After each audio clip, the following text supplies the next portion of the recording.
सहयोग करूंगा। हे भगवान।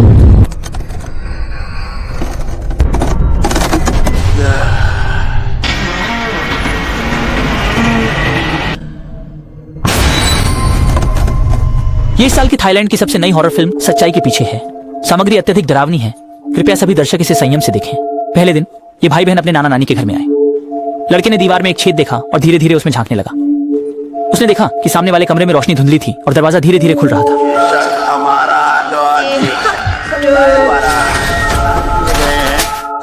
मुझे माइक दो।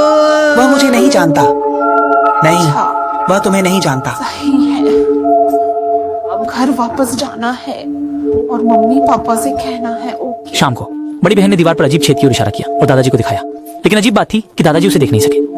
उन्होंने दादी को भी बुलाया और दादी ने आगे बढ़कर ध्यान की ओर इशारा करके उन्हें देखने के लिए कहा। लेकिन बूढ़े जोड़े ने अभी भी इसे एक धुन की तरह देखा। इससे लोगों को महसूस हुआ कि वे सामान्य नहीं थे। इसके बाद दादा गुस्से में ऊपर चले गए और इसी समय दादी दीवार की ओर बोल रही थी, तुम्हें सोने जाना चाहिए था। लेकिन दीवार पर कोई घड़ी नहीं थी। दादी के अजीब व्यवहार को देखते हुए भाई बहन चुपचाप ऊपर अपने कमरे में चले गए।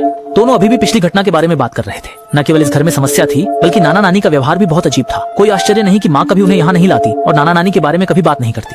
दरअसल कुछ दिन पहले ही दान की पत्नी की माँ की ड्यूटी से घर लौटते समय अचानक एक कार दुर्घटना हो गई थी। हालांकि वह जीवन के खतरे से बाहर थी, लेकिन सिर में चोट के कारण वो बेहोश हो गई थी।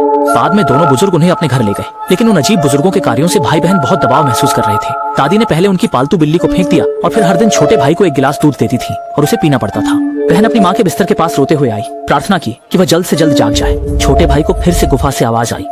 वह आगे बढ़ा और गुफा के अंदर देखा तो एक काले चेहरे वाली छोटी लड़की दिखाई दी। इसके अलावा उसके मुंह से लगातार काला तरल निकल रहा था। खेल खत्म हो गया थी।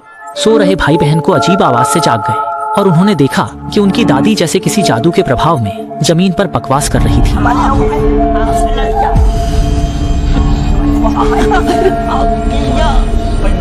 लेकिन अगले दिन सुबह दादी फिर से सामान्य की तरह उनके लिए नाश्ता बना रही थी और उसने कभी भी भाई को हर रोज दूध पीने के लिए नहीं भूला। लेकिन लड़के का चेहरा हाल ही में और भी पीला हो गया है और उसकी तबीयत भी बिगड़ रही है। घर पर अकेले भाई बहन फिर से सुनते हैं कि गुफा से अजीब आवाजें आ रही हैं, जैसे वे उन्हें बुला रही हो। इस बार बहन ने भाई को दरवाजे पर खड़ा किया और खुद गुफा में देखने चली गई कि वहाँ क्या है। लेकिन उसने जो देखा उससे उसके होश उड़ गए।